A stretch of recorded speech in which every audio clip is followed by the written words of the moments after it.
ఈ దినము పరిశుద్ధాత్మ దేవుడు మనతో మాట్లాడాలనుకున్న అంశం, దేవుడు నీ కథ రాస్తున్నాడు, ఒక్క పేజీ చూసి తీర్పు చెప్పొద్దు.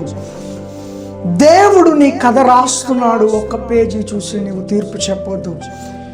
ఎందుకు ఈ మాట అంటున్నానంటే, ప్రతి మనిషి జీవితంలో కొన్ని చేదైన అనుభవాలు ఎదురవుతూ ఉంటాయి.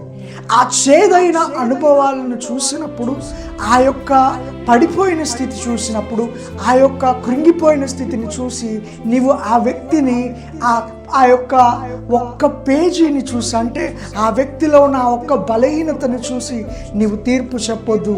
దేవుడు అతని కథ రాస్తూ ఉన్నాడు. గట్టిగా చేతులు పైకెత్తి గట్టిగా చప్పట్లు కొడదాం. ప్రతి మనిషి జీవితంలో ఒక చేదైన అనుభవం లేకపోతే ఒక మహిమ కలిగిన గమ్యం లేదు. ఒక చేదైన అనుభవం లేకపోతే ఒక మహిమ కలిగిన శిఖరం లేదు. ఒక చేదైన నష్టం లేకపోతే, ఒక డబ్బు పైన నష్టం, చుట్టాల నష్టం, రక్త సంబంధుల దగ్గర నష్టం, మోసం, ఎక్కడెక్కడ నువ్వు దెబ్బ తింటావో ఆ దెబ్బల వలన ఒక దినాన నీ చరిత్ర మారుతుంది. ఎందుకు అంటే నీవు గొప్ప ప్రయోజకుడు అవుతావు.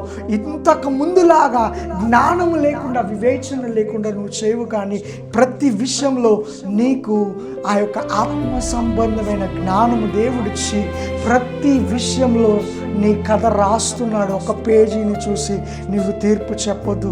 నీ కథలో నీవు గొప్ప శిఖరం ఎక్కాలంటే, నీ జీవితంలో గొప్ప శిఖరం ఎక్కాలంటే కొన్నిసార్లు నీ జీవితంలో చేదైన అనుభవాలు రావాలి, కొన్నిసార్లు వ్యతిరేకమైన పరిస్థితులు రావాలి. అలాంటివి వచ్చినప్పుడే దేవుడు నిన్ను ఒక ఉన్నత స్థానానికి తీసుకొని వెళ్తున్నాడని గుర్తు.